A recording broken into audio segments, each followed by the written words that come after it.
بچے اس کے ساتھ اپنے آپ کو ریلیٹ کرتے ہیں، ایسوسیٹ کرتے ہیں، ہمارے عام ایونٹس پہ، ہمارے کالجز کے فنکشنز پہ، ہمارے ریلز پہ، ٹک ٹاکس پہ وہ نظر آتا ہے. تو آپ نے بہت زیادہ تحریر میں حیا پر بات کی ہے، میں چاہوں گی اس کے اوپر آپ روشنی ڈالیں. جزاک اللہ فائزہ. مجھے ہمیشہ سے یہ بات بہت زیادہ اپیل کرتی ہے کہ اللہ سبحانہ تعالیٰ نے سب سے پہلے قلم کو پیدا کیا، پھر اسے کہا کہ لکھو. اس نے پوچھا کیا لکھوں؟ تو اللہ سبحانہ تعالیٰ نے کہا کہ قیامت تک کے جو ہونے والے واقعات ہیں سب لکھو.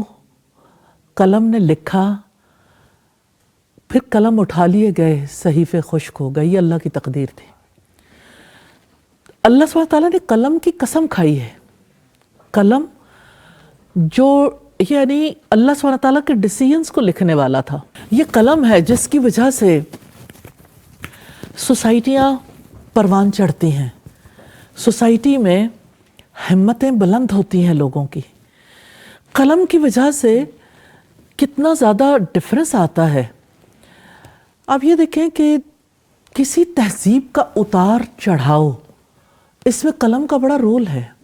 شاعر لکھتے ہیں، ادب والے تحریر کے ذریعے سے متاثر کرتے ہیں. جو چیز آپ ڈرامے میں دیکھتے ہیں، مووی میں دیکھتے ہیں، وہ سب کچھ پہلے قلم سے تحریر کیا جاتا ہے. قلم کی حیثیت کو ہم انڈرمائن نہیں کر سکتے، لیکن صاحب قلم کو یہ دیکھنا ہے کہ اس نے کیا لکھا، اس کے لکھنے کا مقصد کیا ہے، اصلاح یا بگاڑ. لیکن کتنی عجیب بات ہے کہ قلم بکتا ہے اور قوم ہی بک جاتی ہے. قلم کے اثرات مرتب ہوتے ہیں. جیسے گفتگو میں حیا کی ضرورت ہے نا، قلم بھی حیا چاہتا ہے. قلم کو بھی حیا کی ضرورت ہے. اور اللہ کے رسول صلی اللہ علیہ وسلم نے فرمایا کہ آدمی کوئی بات کرتا ہے، اس بات کی وجہ سے وہ آگ میں گر جاتا ہے اتنی تیزی سے اور اتنی دور تک جیسے مشرق اور مغرب کے درمیان کا فاصلہ ہے.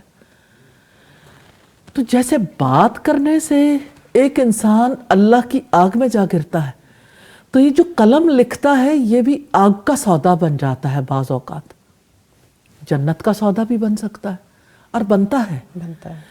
لیکن ڈیسیژن تو قلم والے نے کرنا ہے نا کہ یہ قلم کس مقصد کے لیے استعمال ہوگا. لیکن اس قلم کی وجہ سے کتنی قوموں کی عصمتیں بک گئیں. کتنی قوموں کے قلم، اہل قلم نے اپنی بیٹیوں کی عزتوں کو پامال کرنے کے لیے کتنے بیٹوں کو تیار کیا. سوسائٹی میں جو بے حیائی پھیلتی ہے اس میں اہل قلم کا بہت بڑا پارٹ ہے. بہت بڑا پارٹ ہے. اور کبھی کبھی میرا جی چاہتا ہے، وہ کسی شاعر نے کہا لیکن میرے ذہن میں اس وقت پورے طریقے سے نہیں ہے، کہ قلم جو الفاظ لکھتے ہیں نا اس پر بھی حد لگنی چاہیے کہ اس کی وجہ سے لفظوں کی عصمتیں لٹ گئی ہیں.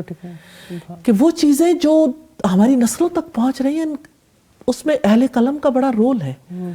تو اہل قلم کو اس کے بارے میں ضرور سوچنا چاہیے. اور آپ ابھی بات کر رہی تھیں کہ میڈیا انڈسٹری بن گیا اور ویب انڈسٹری بن گیا. مجھے لگتا ہے کہ اس کو کوئی انڈسٹری مانے یا نہ مانے، لیکن یہ سب سے زیادہ اثر انداز ہونے والی انڈسٹری ہے. جی بالکل.